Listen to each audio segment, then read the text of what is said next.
Salam gaderli ildeşler. Bugün Mehr ayının 18-nji güni Hicri Şemsi 1401 Mehr ayının 8-nji güni 8 Mehr 1401 ondan Türkmen tarihine göre Türkmenistan'a göre 30 Oktyabr 2022. Bu program Instagram'da veriliyor. Yani Instagram'dan sonra da hatta da onu koyacağız. YouTube'da koyacağız. Şol için salam aytdiyan täze gelen dostlara, gözüm salamlara da düşüyor. Hoş geldiniz. Şol için haýyşym eger YouTube görýän bolsaňyz, YouTube'da da şol dostlarınızla, tanışlara şol kanal tanıtsanız, abone bolsaňyz gowy boljak. Hem YouTube'da da paylaşılýar sebäbi. Instagram köplenç bizim Türkmen Sehradek dogallarımız gowy girýär Instagram'a. YouTube'a da Türkmen sally dogallarımız köprek girýär. Şol için iki tarapdan hem hizmetdaşlyk gollamak isleýän. Sağ olun. Hava bugün yekşeme günü aldık öğlen. Şol ön akşamları zat bolmaya dipdiler da internet gowy bağlanmaya şöyle kıyınçylyk döreýär dipdiler. Şol için men günnizi alypdym. Bilmeýän häzirem şo kıyınçylyk barmy ýokmy? Ya akşam almak gowmy? Onu sorap da durmadym dostlardan. Näme ýanky gurrun ýene-de zada var ýa-da şol öz ilimiz arasynda ýurdumyzda näme gurrun bolup geçýän bolsa, näme hadisalar bolýan bolsa, şoň üstüne durmaly bolýar. Ondan ýoksa biz başda ýöňe aýdyşmaýal taryhy edebiýat gurrun bilen gelýärdik. Ýöne bütün millet başgalary gaýgatyp durka o zatlardan gurrun emerk bolmaýar. Şol üçin häzir şu İrandaky ýagdaýlarla dowam edelim. Bu arada fikir berjek dostlarımız bar bolsa, gatnaşak dostlarımız bar bolsa, olaram şol gurrun tükenenden sonra olary ruhsat berjek. Kä dostlarymyz öňrekden ýazýarlar, ona men görmän galýan. Soňra görsem gidipdirler. Şolar soňuna wagt berjek men şolara. Şu wagtyny aýdyp geçeýin. Häzirki ýagdaý şu wagt İrandaky aýaga almalar ýa baş götermeler. 50 güne vardı şu. 50 güne diredi. 50 güne barmak häzir şol İran'da tarihinde ıngılaptan sonra yani İslam Cumhuriyetinden sonra görülmedik bir ýagdaý. Onu şol öňden aýdyşymyz ýaly şol dowam etjek bellidi, dowamly etdi. Ondan sonra adam yok yani onu yatırıp da bolmaýar. Beýle hereketlerde hemişe bir syhly da gidip bolmaýar da. Ya şol gitdikçe, öňe gitdikçe fanatikleşmeli bolýar. Ýa-da yatmaly bolýar. Bir ýagdaýda, bir noktada durmaly bolýar. Her bir hereket şonu ýaly.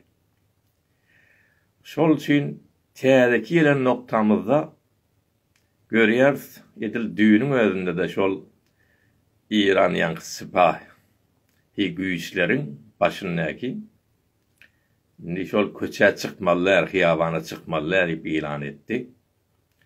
Şol edil bilişimiz ýaly hökümet nizamy bolýardy.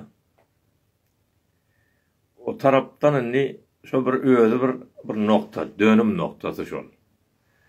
Doğrudan ham sağ bolun, siz de hoş geldiňiz. Sağ bolun. Täze bir ädim olar tarapyndan. Yani şu atesili vurdup yatırdık, näçe adam öldürdük. Bular yine köçe çykýar. Yine gelýärler. Zallaryndan gorkusy ýok bularyň. Endi näme etmeli? Hiç kim köçe çykmaly etmeli. Ýöne oňa da millet diňlemeýär ýani. Ol millet daşary çykyp endi yüreklenni bir-birinden kuwat alýar. Sesler dünýäýe aýrady. Şol üçin indi halky öýlere sokup bolmaýar. Bu barış bilen görüşimiz ýa edir şuňyň üstüne ýöňünde de Irandaky şäherlerde her yerde ayağa kalmalar, protestolar, itirazlar bolup dur. Yine bir taraftan dünyadaki yansımaları, yanlanmaları da güýçlenip bardy. Öňe şol sungatkarlar, hunermenler şolar goldap ýerdi. Indi Amerikanklaram näme etjegi bilmeýän nur bir tarapdan olara İslam Cumhuriyeti diyerek, ondan yine bir taraptan halkyň sesini dinlemeli bolýar. Olaryň üstüne de öz şol kamoýy, öz halky täsir ýetirýär. Olara feşar gelýär, metbuatlary ýazýar, gazetlary ýazýar. Oňam öňünde jogap bermeli bolýar da o taýdaky başlyklar, Cumhur başkanlary Amerika ýaly ýerde. Şol üçin indi täze urun o tarapdanlar ýadym gelip dur. Näme? Şonu sazwan milelleme etjek bolýarlar. Şu urun. Näme üçin İrandaky güýçler, yarakly güýçler halky şunça urýar, öldürýär, jenaýet edip dur. Şoň garşysynda hökmen bir hereket bolmaly, bir tutum almaly diýip şonu Birleşen Milletlerde ara atjaklarda şol bir karary getirjek bolýarlar. Şoň özü iňi näme netije bolsa näme görkezýär şol halkara derejede ähmiýet tapandy görkezýär. Şöyle devam edip dur.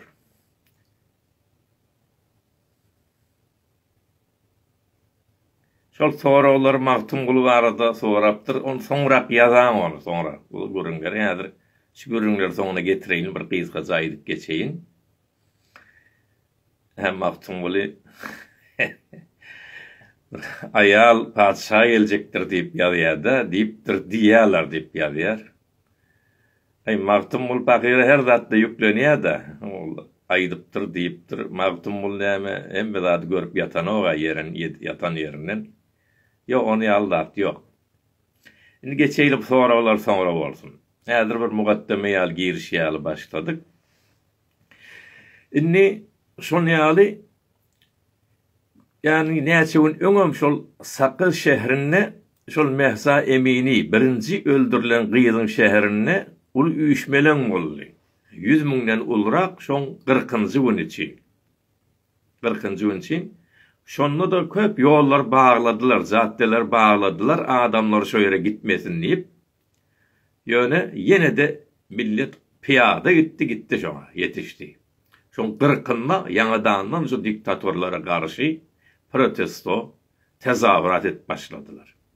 Indi bu taýda näme görkezýär? Ýene bir netije alyp bilýär bu ýerden. Bir adamy öldürmek bilen köp wagtda sen o iş soňa gelmeýär. Gaýta milleti beterdi gahar gazaba getirýär. Bir de ol adamyň ölümegi täzeden tezahürat protestolar çykmaga bir zat ýerlik döretýär. On aýy var, 7-si var, 40-y var, ýyly var. Aýdan aý gidip durda hemmesine üýşmeli bolýar. Onun sany köpelýär, diňe bir gyzýar da kän adam ölýär. Kän näçe adam öldürdiler de. Her gaýsynam öz 7-si güni var, aýy var, 40-y var, şeýle dowam etmeli. Şoňa görä her gerek çaşdylar ýa-da üýşmeli bolýar millet. Ol özü näçe öldürdiler, gaýtam ziýallaryna bolýar hakimleriň. Şoňa düşünmeliler. Oňam bir de gowy tarapy şol Kürtler arasynda üýşselerem, şol Sakmyz ýaly ýerde bolsa da hiç wagtda nasionalist şuar bermediler. Nasionalist şuarlar şu wagt gerekdi. O tarapdan hakimiyetin özü, şular Kürtdür, Buluşdur, Türkmendir, aýryljak bolýar. Şonu aldatlar bahana garaşyp durda, öňem gurrun beripdik şol şuarlardan nasionalistten kaçmaly, uzak durmaly. Şol bahanadan gözleýär, o Kürtlerem ol düşünýär o mesele hiç bermeýärler. Bulan bir gowy datlaň biri, şol hereketleň biri sebäbi nasionalist şuarlar beri berse halklaryň arasynda zatda uzaklyk bolýar, bir-birini daşlaşýar, ihtilaflar dörep bilýär.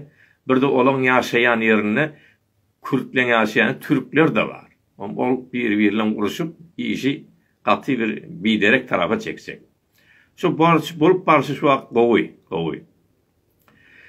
Inni bir agdayda yine de daşar yurtlarda da özüne göre hareketler bolýar da öňlenmeri zatlar. Inni parti bolýar, hezb bolýar, ya jonly sazman öňlen hem bolup gelişi. Edir şu wagtda İran'ın içinde her taraftan hareket bolup duruyor. Belli bir lider yok. Täze gelen dostumuz Arta, hoş geldin. Salam aýtýan. Bir 40 yılın özünde geçen 43 yılla hemişe şu daşardan bir zat boljak ýaly, hareket boljak ýalyp da daşardan etmeli ýaly. Ama şu tarafta daşarda 3 topar gurnaly özünden. 3 hareket bardy, siyasi hareket. Ýöne bundan aýdyn, soňra daşardan bolmady bu hareket. İran içinden boldy. Ýöne ýene de bolsa şu İran içinden daşara gözüküp durarlarym azda da millet soňuna hareket ettin, gittin soňuna näme etmeli.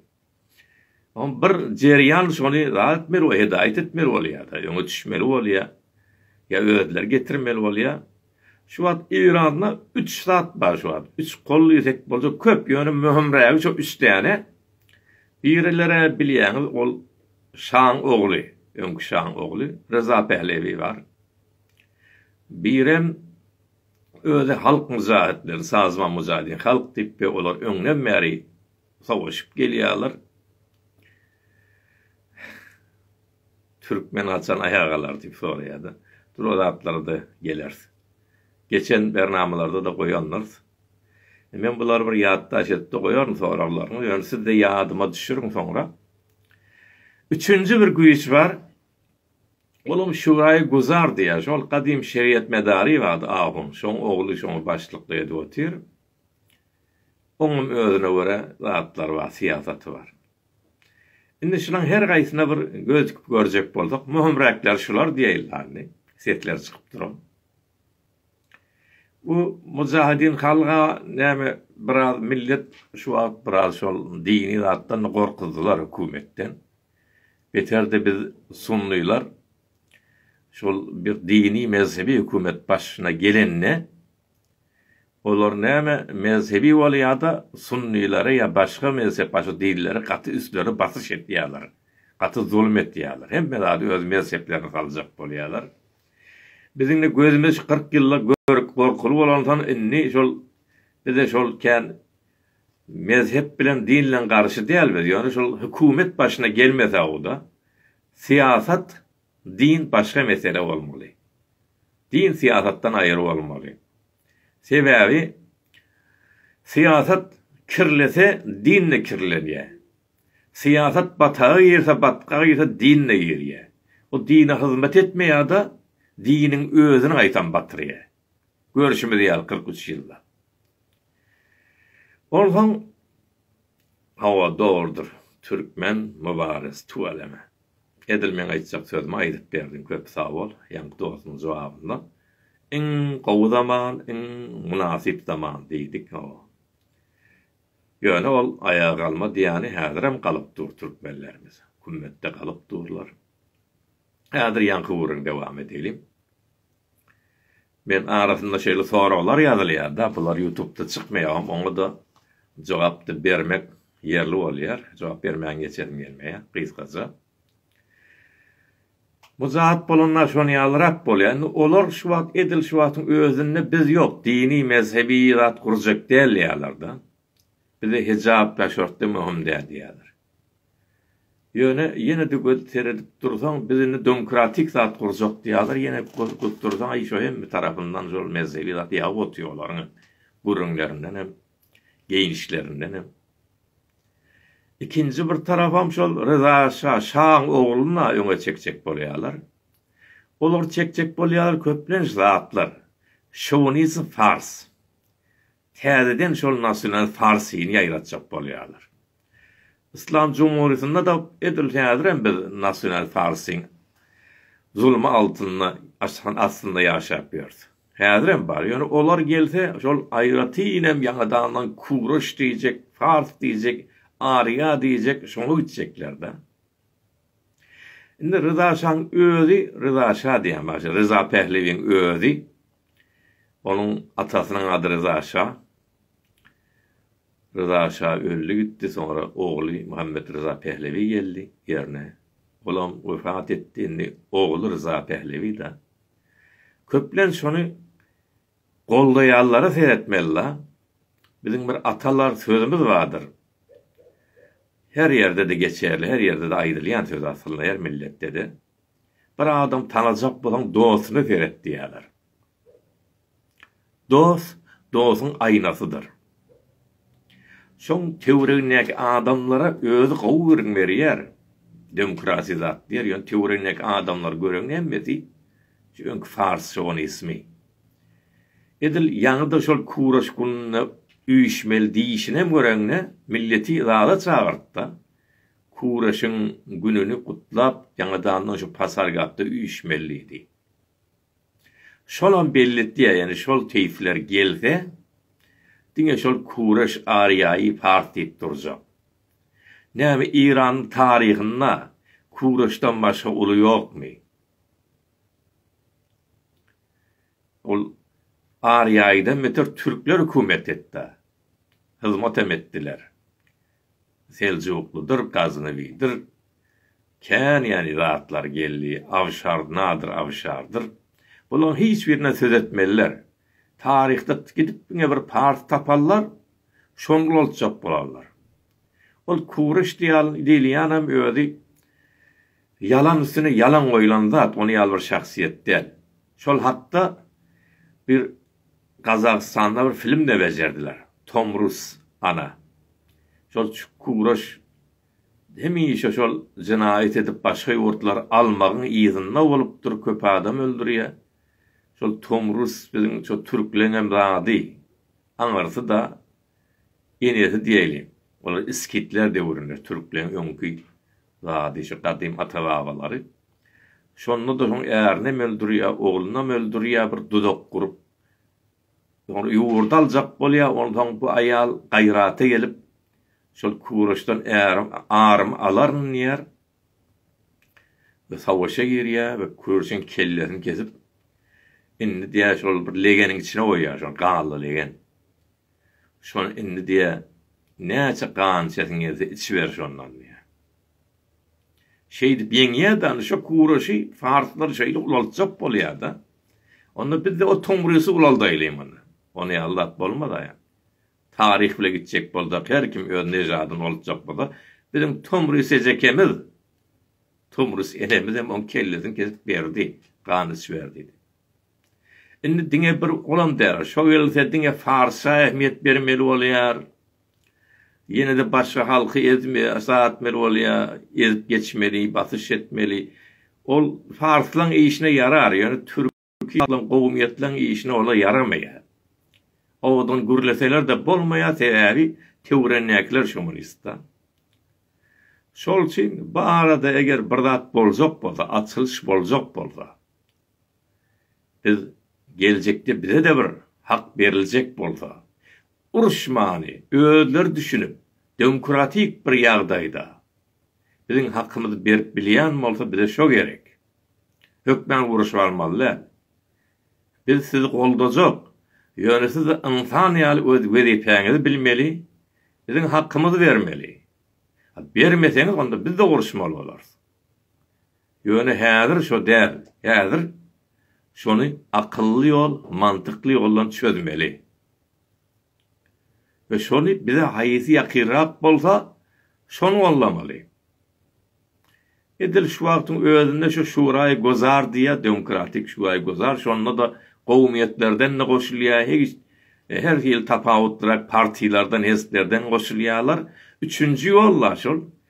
Eger şolar dogrudan hem aýtýatda şu gowmiýetlere federalizm, kutmuktarlyk bermegi de inanýar diýerler. Ya başkalar hem onu aýdan bolýar ýöne, başkalar inanıp bolmaýar da. Muňa şer tarapdan gowmiýetlerden goşulan bolansan şu şuraý gozar, şol bize ýakyrrak mykan diýen. Ýöne men özüme häzir hiç ýerde goşulam ýok. Ýöne diňe taşyndan fikirin berýänler, fikir berýän. Sebäbi men inancym bir şey, bir zady goşulmak, goşuljak bolsak bütün türkmen halky birinciden özi bir ara gelmeli, maslahat etmeli, bizim milli peýdamyza. Haýsy gowy bolsa, şoň goldamaly ýöne biz olaryň goly bolmaly. Olar näme diýse biz emretjek bolsa, emir aljak bolsak, olar etjek bolsak, o biziň işimize yaramaýar. Şol üçin biz häzir garaşýar. Ýöne garaşmak diýmek ýatmak manysynda däl. Eň azyndan yara galyp uruşmaga gerek ýok. Kan döküşmäge gerek ýok. Halka köçe çykjak bolsa, özü bizden sorap duran çykyp otyr. Kümmediň özünde de çykyp otyrlar. Näçeler ýaş oglan türkmenden, parsdan şu wagt zyndanda ýatan oglanlar bar.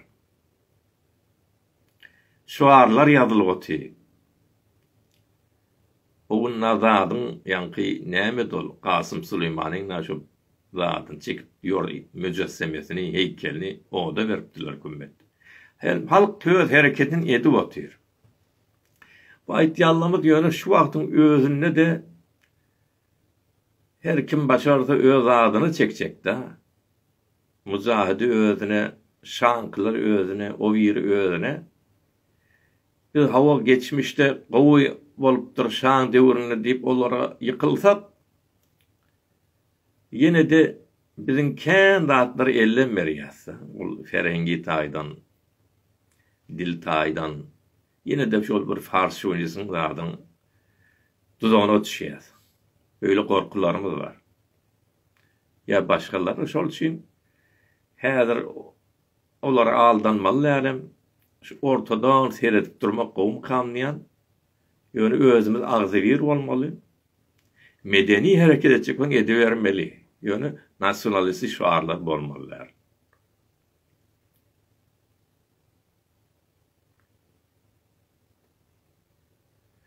Hawa biz on wazife näme dol? Hawa bir bizde yani türkmenin ululary, roşan fikirleri, zuwallary üýşer, bir karara gelinir, şoňa görä eder hareketimizi. Şoňa görä eder. Her kim öz kellesine görä alyp gaçjak bolsa o bolmaz. Bir çepetjek bolar, bir ras etjek bolar, bir pehlevi diýer, bir muzahid diýer. Biz böyle giderler. Şol üçin men özüme hiç salyp goşuljagan däl, şu wagt goşulasym diýenim. Men diňe şu türkmeniň öz hereketi boljak bolsa, üýşek bolsak, şoňa kömekçi bolarym gelýär diňe. Şu agzybirlik üçin. Bir de ýalňyşman ýollara gitmeliler. Şol geçen zatda haýsy zäiflik bolsa şonu tutdu da bilinkiler. Birem zäif tutmalylar. Bütün halk bir tarafa ýykylyp durka İranna. Sen gitýän bir kişik guruh bilen şolaň öňünde durjak bolýar. Olar hem o guruhy ýok etip goýberýär, hem seni ýok etýär. Beýle ýalňyşlar da bolmalylar. Ýene bir tarapdan biziň kä adamlarymyz biziň şol gadym şaýden wagtynda 43 ýyl öň birinjide türkmenler şu ıňylapdy işde ýok. Adak tenip bazyndan ýatallar bar. Roşan reklam şudur zatdır, olar aýdamak da köpden adamlar şu wagt ýalam däldi. Şu wagt ýene de faal adamlar. O wagtda ıňylap bolandan sonra türkmenler ıňylap bolany bilip galdy. Näme internet zat da ýok da habaram ýok. O käler şol gelip şahada tewenne türkmenler gaýtan bir topary emes diýmeýin. Käbir ahurlaryň öňe düşmegi bilen Javitça dep beýirdiler. Javitça dep beýirdiler. Ondan şu wagtam hemme ýerde ayağa galyp durda millet. Hemme ýerde ayağa galyp dur, hemme şäherlerden. Bizinkile edil şu wagtda beýany berýärler görseň. Ýaşyllar zat diýip käsi.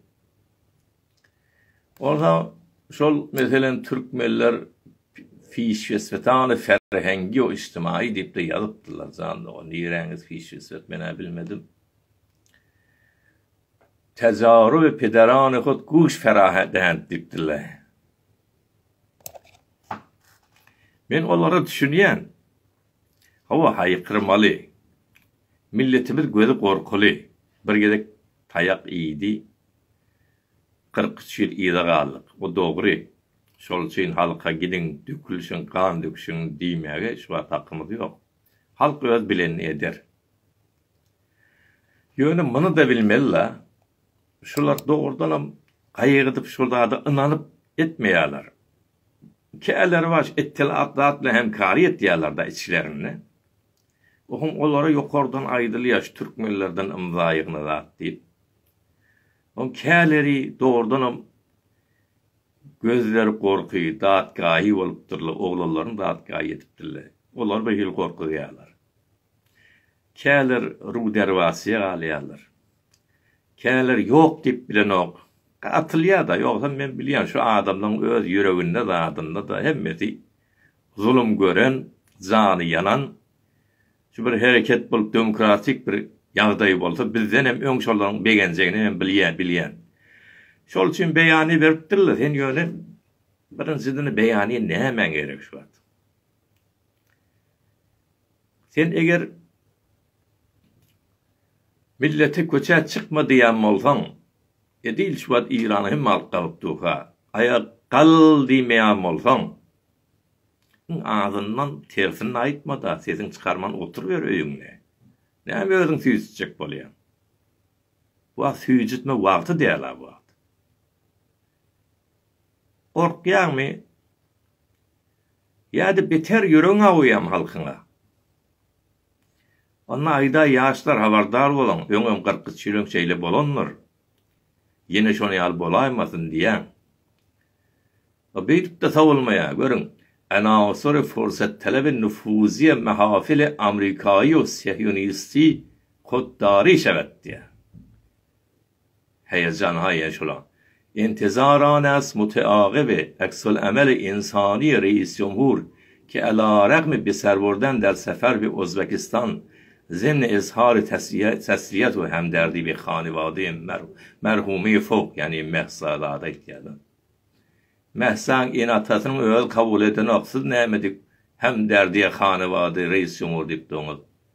Zemni izhar tesliyatı hemderdi ve xanivade merhume fوق destur peygiriye qazayı pervende musifra sadir kerdendi. Ey babacan nereden haber kadar? Sadir eden bakın hemşine ayağa almalar olacak mı? Yani da bir yerde diye metbuati, cevsazihay kaze ve resaneyi o metbuati dahili o harici nispet به شناسایی عوامل مشکوک و معاند ناآرامی‌های اخیر مضافاً آسیب شناسی و شفاف سازی siyasi ve اجتماعی. Beryan beyaniyelerin orada. Bunun adını ne diyecek? Özün süýjitmek bolýar da, desmal wazy bolýar, başga manyzy ýok. Eter ýaşyl taratyň gelýärmi? Bolýar onna ýan gaýtşym ýal, salda suratda millet şeýtmeň, beýtmeň. Ýalňyş bolarmasyn. Ýene bir kan döküş bolmasyn. Oğuzun nezlerin aýtdy oturýary, sesin çykarmada, bunu ýaly oturup dämi Cumhur İslamyň tribunu bolup hiç gelişmeýärdi. Hiç gelişmeýär. Halk ölüşip otuya kaljak bol. O der. Näme bizde şu var, bizim bir derdimiz şey. Biz ya birden ayağa alyp uruşmaly kadiyas. Ya da birden baş iňip ayagyny öpmeli kadiyas. Şun arasında da bir yol var, şunu tapıp bilemiyok da. Medeni hareket etmek, itiraz etmek. En ağzından eğer bir hakikat için, azatlık için kömek edip bilmeyen olsam, sessiz otur. Ve aleyküm selam. Fâde gelen dua. Ondan, Nelson Mandela'nın bir sözü var ha. Azatlığa yetmek için Her kimin bir vaat etmesine gerek yok ulu işini. Yani o edellerim bolur. Can vermedi. Sen özün satman otursan ama kömek diye da Nelson Mandela Afrika Cunubini azatlığa kavuşturan ulu lider, Allah rahmet eylesin. Edil şu bizim halkımızda da yaraya. Şu vakt azatlık yılına İran halkı, şunu koldap bilmeyen olsam. Yüreğin yok bu da çıkmağa, şertler yok bolsa, ağzından özün satman otur. Şonu başarmalı. Ağzından öz sesini çıkarman otur. Sebebi biz biliyoruz sizin yürekten şunu sevmeyanınızı da biliyoruz. Mecbur olup yazıp duranınızı da biliyoruz. Ruh dervasiye galayanınızı biliyoruz. Kâlerin korku ettiranından biliyoruz. Ama insan bir derecede de ön saklamalı oluyor. Bir yerçikte ön saklamalı oluyor. Cevap onu şeref değil, haysiyet değil. İnsanlığın hormatı şu yerde da. Bir yerde sen insanlığın korap bilmeyecek boldan, onu geçer şol ömür geregem yok. Şeyle son getireyim. Salam, sağ olun. Teyze salam etken dostlara. Hava bazı ha bir hatır postu maqam hazır bir merdum xudiş xiyanet konant diptir arta. Doğrudur. Ben bir qoşqu da yazdım hayıllar deyip. Şonam zatta qoyacaq Instagram'da qoyduredim. Hayıllar üçün bir qoşqu olsun dedim. Näme diptir Türkmen mübariz. Jiri xora fikre konan ferda ma mecbur bu diyeyim. Hava Türkmen sesine de Türkmen sağlarımız, kollarımız düşürür yalay deyin. Bu para horlar, yani pula özün satallar. Ertesi gün, ay biz korkup ettik, yalanışı ettik diyeseler, halık onları bağışlar öğütmesinler diye. Farsçarak yazıptır. Halk özün satan hayırları bağışlamaz deyip yazıptır. Hava doğrudur. Bunu qaliyara senet bolup, internette dağıtlar. Adam ansat öz adını satmalıdır. Hava içinde arasında makamsılar var, itilatiler var, atları yettiriyorlar, yönetsen haberdar olmalı. Bir de azatlığı yetecek bolsan, birazcık cecir çekmeyecek bolsan, birazcık bir yerlerden bir alak teneye muhur diyen görmeyecek bolsan yetip bolmayar. Millete kan dök ya. Kan dökmesen hem yetip bolon oğa. Şu at kan ay bir öldüp yatıverse millet mun yılla düzelmeyar abi. Şol için bir yurdu düzeltecek bolsan çare yok. Mallanla geçmeli, canlanla, kanlanla geçmeli. Yok tamam sen özüne bir yanıyan, gelecek neslin hem yanıyasın. 40 yıl var yakıp tuğular ondan. Rıza Şah'ın devrine meğer bizim Türkmenlerimiz yanıp dur. Rıza Şah'ın eden cinayetler, ne edip Türkmen tehra vurup, otlap, sallak yerleri ele geçirenni tarihim yazıp dur. Ben özümde romanla yazıptım şol arada. Hava men belkiler okap bilmi basım geçip gitti yaptan selamun aleyküm ve aleyküm selam. Hoş geldiniz. Endi sizin mun daşınna bir sorunuz bar bolsa men alayın. Görün mercek bar bolsa dostlardan. Onu da fırsat berip bilýän. Bir yazıptır dostlardan danışçuya bihuşi ya otağı amel az rustay koçuk hortum koşte şöyle haberdar ettiptir. Türkmence küçük hortum ovasından bir talip yaş danışçu öldürülüptür şu ayak almalarda havarınız var mı deyiptir. Doğrusu kıynandım havarımız yok. Havarımız yok. Kıynandırıcı bir havar ve Türkmen doğalımız. Köplenç biz şöyle tutuluyor adından yanından havar alıyaz. Yönü çok adını yazan okla bize. Şol tutulan adam neyse kim nerede tutan çok adlarını yazmalı. Şol adı yazılsa onu haber suratta berip boluyor şonu köp yere. İnsan hakları, hukuk beşeri verip boluyor. Yönü ad belli olmasa adın ya 20 yaş adam tutullu böyle şeyle ol diyenin bilen kimler deyip soraya da olur. Oğlum sen cevabın olmaya, oğlum adı olmaya, bir mustenet bir istinat, bir erzişi olmaya. Şonu hükmen adlar vermeli, yankini adını men yaddaş edeyin şonu. O sesem seyve geçtik şu taydan. Şolary hökmän yazmaly, bildirmeli. Eger mümkin bolsa şoň eksinde maňa iýerin. İýerin. Azından habarlara çıksın. Türkmenler ayağa yola daşar çıkýar. Zındanda yatyr. Ve oğullar ölüp dur. Yazılyan yeri yok. Dünyanın habarda yok. Onu biz yazaylı. İýerin bizi. Başka köp sağ olun hemmäňiz. Näme Kartal Türkmen Azatlyk Adalat Milli Hökümet diýipdir. O. İnqilab roderçe merhelemi binit diýipdir. Başynda da aýdypdym men şonu başynda. Şol ýene de bir zat edip geçeýin. Endi 50 güne bardy da şol 50 güne bardy. Ýa gaýtmak ýok. Ýa gaýtmak ýok. Endi bu Cumhur İslami dünýäde de monzevi bolup barýar ýoş-ýoş. Ýöne görüň şu ýerde. Bular akıllı suratda çekiljege däl. Ya öz içlerindäki düşünýärler, akıldarlary şol silahly güýçlerdäki biz halky öldürjekkä diýip kenar çekmeli bolýar. Özlerem şol ya ikinci ýolum gollen jengi dahily gitýär. Onu öldürsin, bu onu öldürsin, fanatikleşmeli bolýar. Ýöne öňkü hökümet ol ýok, ony arkaýyn bolan Cumhur İslami gaýdyp öňkü halatyny tapmaýar. Ya kullen şol bir ýollarda şeýin ýanadan şol islah telep zatlar ýaty da içerde şolar çykaryp şolara bermeli hökümet diýip durarlar amma ýöne indi halk olar da kabul etmezmi kadiyen. Nigize aldy bular. Turan ýa häzir Turana ýolumyz gatyken.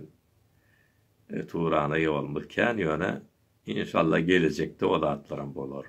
Ýa-haýsy bäd towzih etmeyýän ýa. Ali Kerimiyaz Türkmen aýasy nemi beri delil eşýär. Sebäbi türkmenlerin ady çykan ok metbuatlarda. Türkmenli oglanlar tutulýar bize aýdan okly aýtmaga gorkýarlar. Kürtler bolsa dünýä ýaýradypdyr.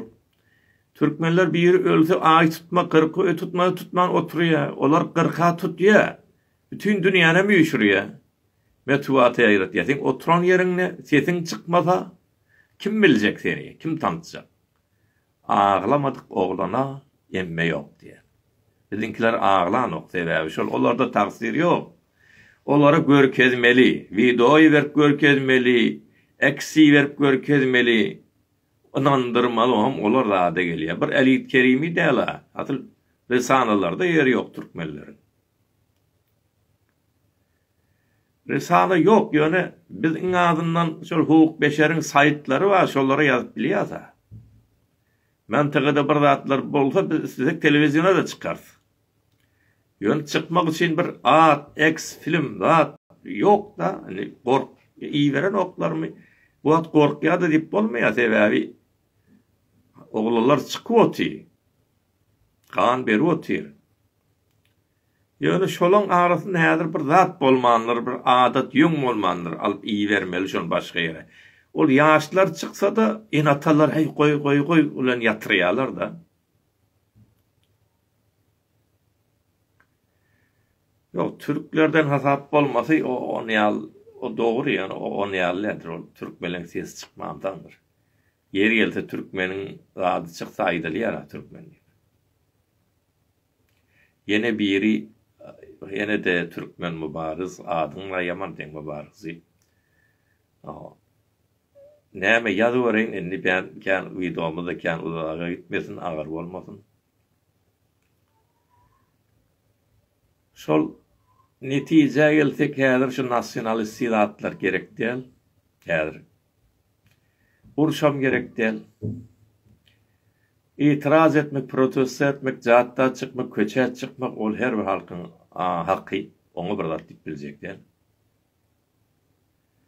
Fakat جنگ گنبد رو بهانه میکنی بهانه است fakat جنگ گنبد رو بهانه میکنن diye.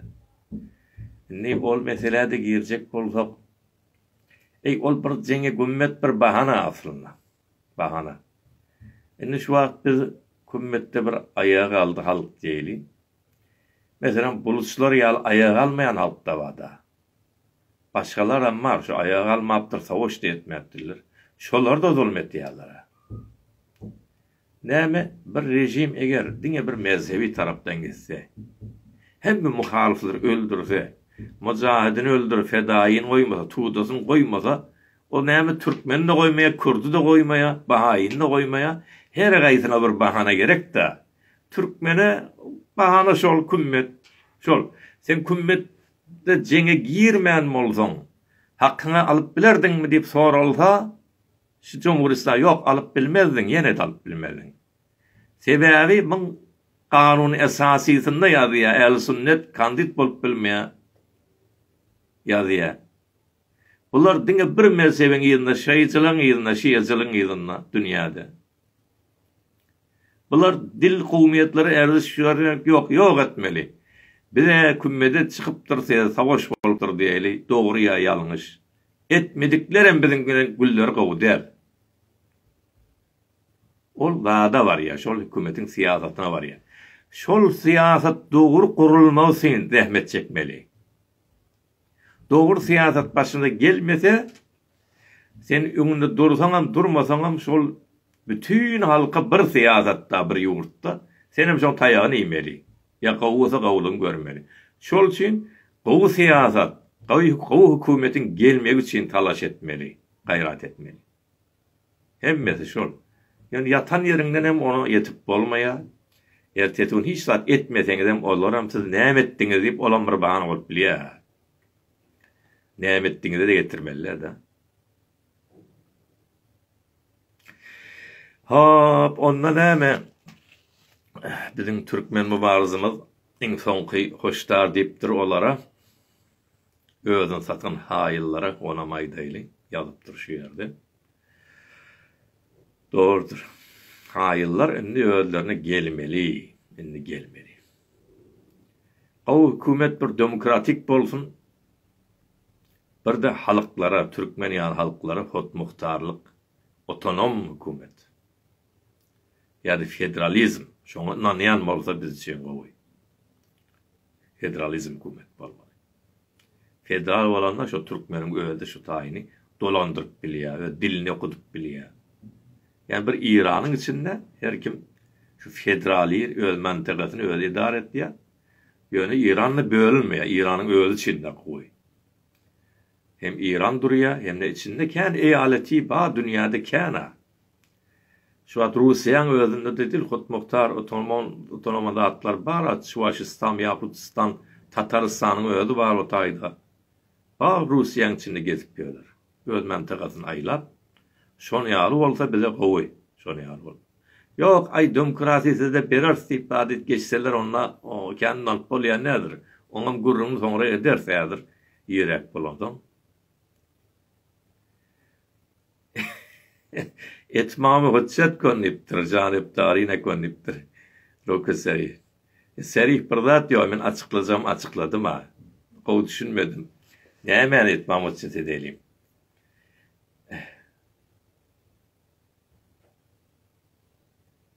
Yok, o Reza Pehlevi olar öýüde aýtsa da teoriýakiler yaman korkunç adamlar. Şol Fars şovinizmi, şu atdyň Kuruş diýip başlaşyny göreňde de bellidir. Kuruş üçin üýşmeli. Tarihte İran tarihinde Kuruşdan başga zat ýokmy, adam ýokmy? Şu bütün tarih 2500 ýyllar 3-4 tane Fars padşaha. Galan hemmiz Türkler, Selçuklar, Türkmenler olardan adam ýokmy? Onun başlaşından belli, yine şu zihniyet var olarda. Dine Fars şovinizmi şol Farslar hükümet etmeli. Olardan gowat çykmaz. Bir de geçmişe gaýtmalydyr. Geçti gitti onlar. Ama da padşahlyk, demokrasi, şu padşahlyk ady bilen. Sebebi öňem başda da aýtdym. Dost tanajak bar, bir ýerini tanajak bolgan dostuny seretmeli, arkasyndaky adamlar. Arkasındaki durallan hemmesi Fars şovinizmi. Rıza Pehlevi.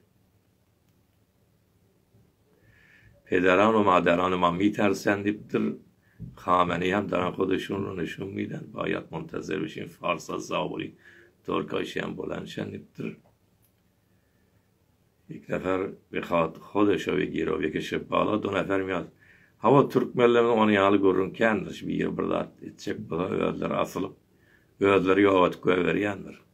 Taşar yurtdaki Türkmenlerimiz var da şol 40 şilwerde yaşapdylar.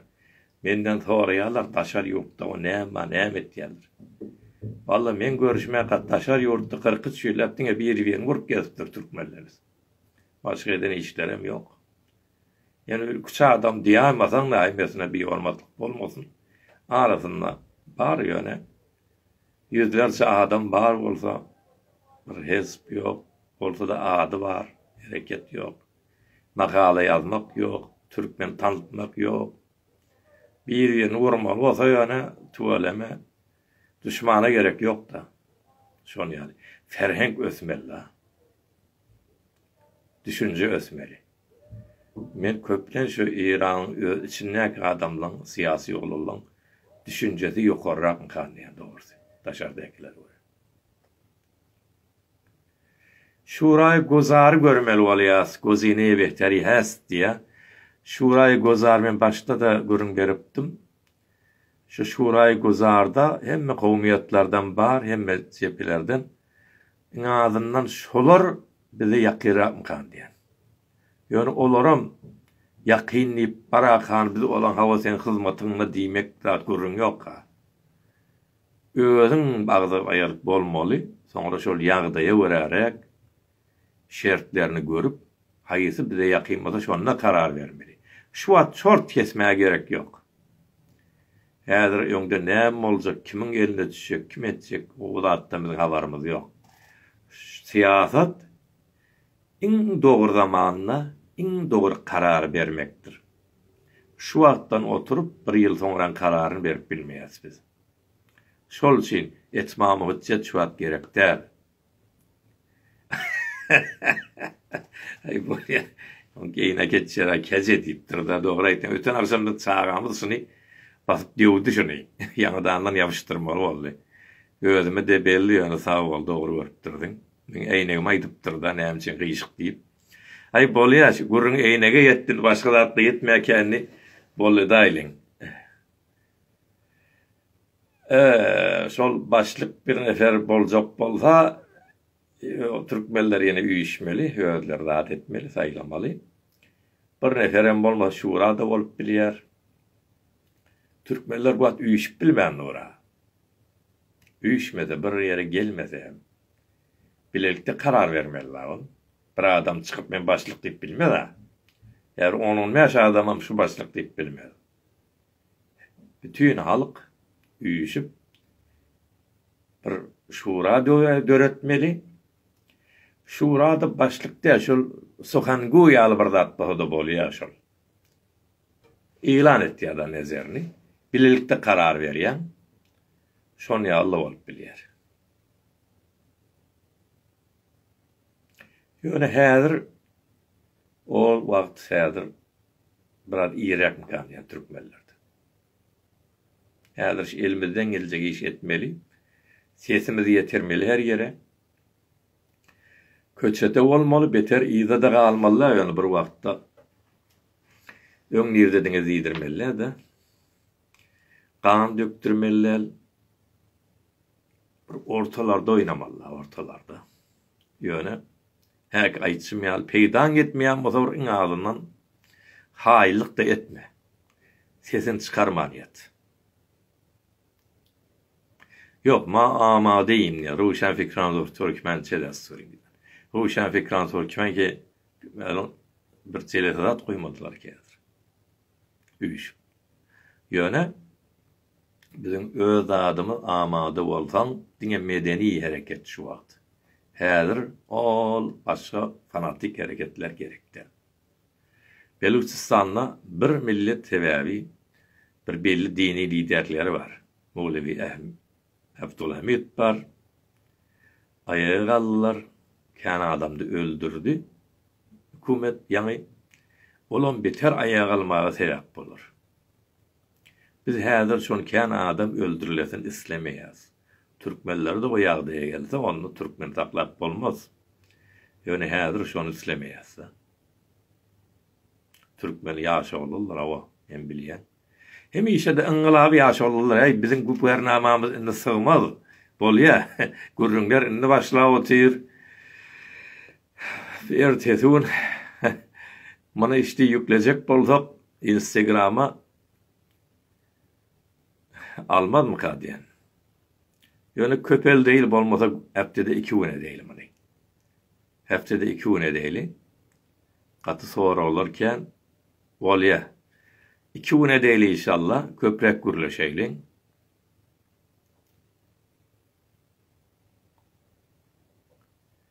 Belki bu haberler var. Hava şey değil häzir beter. Ýa-da iki öyle getip goýmaly bolýar. Taňry ýalkasyn häzir bolletýän. Häzir bolletýän. Ýöne arkaýyn malyň hiç bir güýç, hiç bir lider başlyk birleşikden güýçli däldir. Ağzı bire, Tanrı bir, ağzı alany Tanrı bir. Türkmenler bağlasa bir yere bili, Gurdar kulzamy derya yenidi. Türkmen birleşen günü var, ol etçen eder. Ýöne diňe akylly gitmeli, akylly gitmeli. Baza buna kodumun lider emasyn. Dogrudur. Ýöne her kim öz başyna bir lider bolmasyn da, agzalalyk bilen bolsun, agzy birlik bilen bolsun, agzy birlik bilen. Bolýa sag bolyň, saglyk görşeýliň. Bolýa azita yegen hende köp sag bol.